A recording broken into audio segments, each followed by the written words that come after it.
マイの日本語ポッドキャスト。皆さんこんにちは。マイの日本語ポッドキャストへようこそ。マイです。皆さんお元気でしょうか？私は元気です。はい、最近ですね、オンラインレッスンをしていた時に生徒さんから日本の文化祭が羨ましいですって言われたんですね。それで文化祭についていろいろお話聞かせてくださいって言われたんですよ。うん、その生徒さんの国では文化祭みたいなイベントがないみたいで、すごく興味津々でお話を聞いてくれました。はい。なので、このポッドキャストを聞いてくれている人の中にも、もしかしたら文化祭について興味がある人いるんじゃないかなと思ったので、今日はですね、日本の文化祭についてお話をしていきたいと思います。で、まず最初に文化祭が何かって言いますと、学校で年に1回行われる大きなイベントのことを言います。で、文化祭って聞くと秋のイメージが強いので、学校によって違うんですけれども、だいたい9月、10月、11月の間で行われることが多いかなと思います。で、文化祭では、生徒が自分たちで出し物を出してお客さんを呼びます。ここでの出し物は、クラスが作るお店のことを言います。例えば、お化け屋敷や迷路、それからタピオカ屋さんとか、ワッフル屋さん、たこ焼き屋さんとかお好み焼き屋さんなどですね。あとは、ダンスやバンドのステージをしたり、学校の教室、もう学校全体がお祭りの会場みたいになる日です。で、文化祭をする目的は、友達やクラスメートとの関係を作ること、そしてみんなで協力する気持ちを育てることです。また、クラスの中で自分はどんな役割ができるかなとか、自分にできることってなんだろうって、自分の中で考えながら行動するっていうこともとても大切なことです。うーん、なんか文化祭を行う目的って言葉で聞くと、なんかちょっと固く感じちゃいますよね。でも、実際の文化祭はもっと賑やかで楽しい時間です。実際にどうやって進めていくかっていうと、まず各クラスでどんな出し物をするかを話し合って決めます。お化け屋敷やたこ焼き屋さんなど出し物の内容が決まったら、今度はクラスの代表が集まって全クラスでね、話し合いを行います。で、他のクラスと出し物が被ってしまうっていう時もあるんですね。なので、そういった時は話し合いでどうするかを決めて、なるべく他のクラスと出し物が被らないように調整をします。そして出し物が決まったら、クラスのみんなで準備を始めます。もちろん文化祭当日もとっても大切なんですけれども、実はこの準備期間の方がもっと大切なんですね。うん。いい出し物を作るために、みんなで相談し合ったり、あとはわからないことがあったら助け合ったり、いいアイデアを出し合ったりとかね。はい。そういったことをします。で、その中で意見がぶつかってしまって喧嘩になることもあります。でも、そういう時に相手の気持ちを考えたり、あとはどうしたらより良い出し物が作れるか、みんなで解決策を考えたりします。うん。こうした普通の学校生活ではあまり起きないようなことが、この文化祭の期間中ではたくさん起こります。それから普段はあまり話さないクラスメート、そんなに仲良くないクラスメートが手伝おっかとか、何かすることあるって声をかけてくれて、それがきっかけで仲良くなることもあります。なので、みんなで一つのものを作り上げるっていう経験は、大人になってからも必ず役に立ちます。だからこそ、この文化祭の準備期間は本当に大切な時間なんですね。ただ、クラスのみんなで一から作り上げないといけないので、文化祭の準備は本当に大変です。クラス全員で居残りをして作業することもあります。この居残りが何かっていうと、放課後に学校に残ることを言います。でね、もう放課後になるとみんなスイッチ入れ替えて文化祭の準備に取り掛かります。そうやってみんなで一生懸命頑張って作った出し物をお客さんから喜んでもらえるとね、本当に嬉しい気持ちになるんですね。ちなみに私が高校1年生の時にやった出し物は、君はマッチョだっていうお店をやりました。どんなお店って思いますよね。あの、この君はマッチョだっていうお店は、お客さんとこう対決するんですけど、腕相撲、わかりますか？腕相撲。こういう腕相撲をしたりとか、あとは指相撲。うん。こういう勝負ですよね、要は。お客さんと勝負をして、お客さんが勝ったら景品をあげるっていう感じのお店でした。うん。で、男性のお客さんが来たら男子が対応、女性のお客さんが来たら女子が対応っていう感じでやってて、で、もちろん私もね、お客さんと勝負しました。で、私がめっちゃ腕相撲弱いんですよ。もうびっくりするぐらい弱いんですね。なので、私は全員のお客さんに負けましたね。はい。なので、私と勝負することになったお客さんはすごいラッキーだったと思う。みんな景品もらえたから。はい。そんな感じでね、本当にもう、負けては、あ、おめでとうございますって言って、こう、景品を渡していました。はい。うん。でも本当にセンスありません？君はマッチョだって看板に書いてあったら、え？君はマッチョだ？どんなお店？って、ちょっとなんか気になって入りたくなりますよね。うん。もうこういったね、ちょっとユニークな出し物をするクラスもありました。で、もう一つ私が忘れられない思い出があるんですけれども、他のクラスがお化け屋敷をやってたんですね。で、私の周りの友達が何人かそのお化け屋敷に行ったんですよ。そしたら、え、あのクラスのお化け屋敷マッチやばいよ。めっちゃ怖いって言ってきたんですよ。うん。で、も舞ちゃんも絶対行った方がいいよ。行ってみて。マジで怖いからって言われて、で、私はその時、本当にね、そのお化け屋敷をやったクラスには申し訳ないんですけれども、はあ、んなわけないでしょう。文化祭のお化け屋敷だよって。そんな文化祭のお化け屋敷は怖いはずないって、みたいな。絶対嘘だ、みたいな感じで、全然信じてなかったんですよ。そう。でも、周りの友達たちがあまりにも怖いとか、クオリティが高いって言うから、ちょっと私も気になっちゃって、友達と一緒にそのお化け屋敷に行ったんですね。そしたら、もう、すごいんですよ。入った瞬間、真っ暗。本当にびっくりするぐらい。なんかこう、教室って窓があるじゃないですか。で、その窓からこう太陽の光とかも入ると思うんですけど、そういった光を一切入らないように、全部黒いカーテンとか黒い布で、覆って、だからすっごい真っ暗だったんですよ。もうこの時点で、うわ、怖っと思って、でもまあこうね、頑張って進んでいったら、ちょっと所々こう足元に明かりが置いてあったんですけど、もうほとんど見えなかったんですよ。それでも暗かったので。うん。それでこうやって歩いてたら、いきなり手がバッて出てきて、足をガッて掴まれて、もう、うわーみたいな、もう、うわ、怖いみたいな。とか、なんかもうほんとそのお化け役の生徒が、もう演技が完璧なんですよ。完璧にお化けの役をこなすもんだから、もうこっちも、もうめっちゃびっくりして。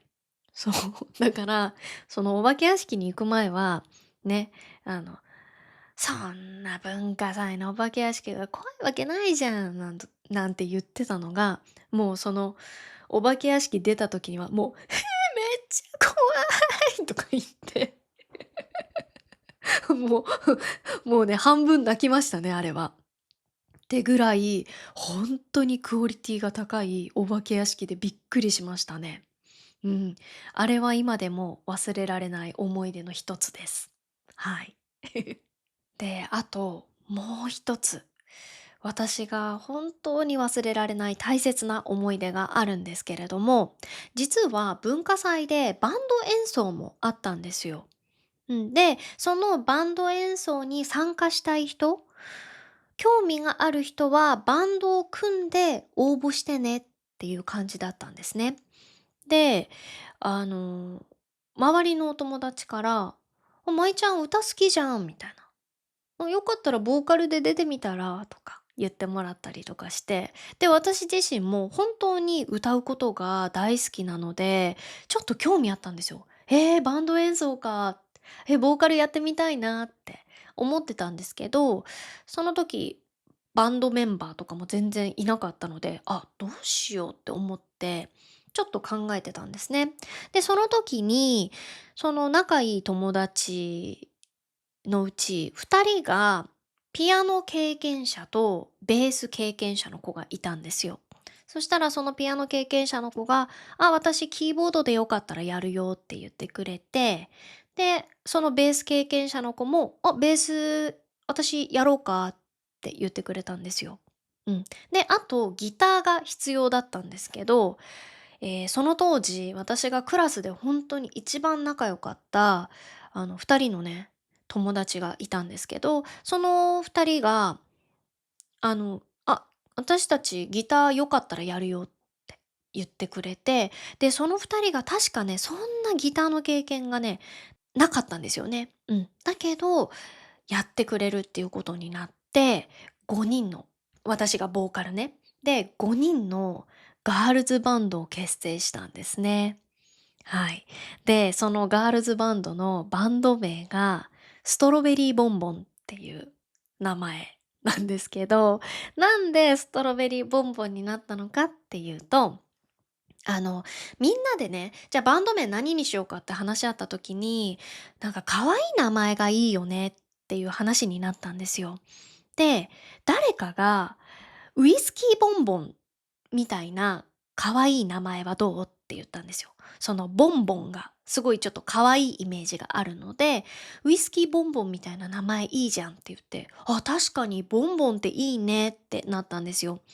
で、ウイスキーボンボンっていうのは、チョコレートの中に、こう、ウイスキー入りのシロップがね、入ったお菓子のことをウイスキーボンボンって言うんですけど、そう。でも、なんか、ウイスキーっていう名前が、うちらまだ未成年だし、ちょっとウイスキーって微妙じゃないってなったんですよ。うん。それで、じゃあ、ボンボンの前に何か可愛い単語をつけて、あの、バンド名にしようってなって、それで最終的にみんなで考えて、じゃあストロベリーいいんじゃないって言って、ストロベリーボンボンっていうね、可愛くないですか？私すっごい気に入ってたんですけど、その当時。そう、ストロベリーボンボンっていう名前に決めました。でね、そこからもう本当にたくさん練習をしました。放課後にみんなで練習したりとか、あと休みの日にスタジオを借りて、みんなで練習した日もありましたね。うん。あとは一人でも、本当にマジで100回ぐらい練習しました。私、歌の練習。うん。お風呂場でもやったし、自分の部屋でもやったし、もうとにかくたくさん歌って練習したんですよ。声が枯れるまで。うん。そしたらね、本当に声が枯れちゃったんですよ。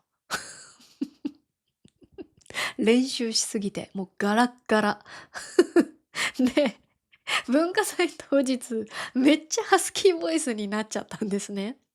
で、もう、高音とか、高い、ところとか、って声出すのすごい辛かったんですけど、でも意外とそのハスキーボイスも、なんかちょっと、あれ、悪くないなっていう感じなぐらい、いいハスキーボイスだったんですよ。うん。それで、声がね、当日枯れてハスキーボイスになってしまったんですけれども、なんとか歌い切りまして、で、本当にね、会場がすごい盛り上がったんですよ。クラスのお友達とか、あと他のクラスのね、子とかも来てくれたり、あとは本当にお客さん、外部から来たお客さんとかもね、聞いてくださって、すごい盛り上がって楽しかったんですね。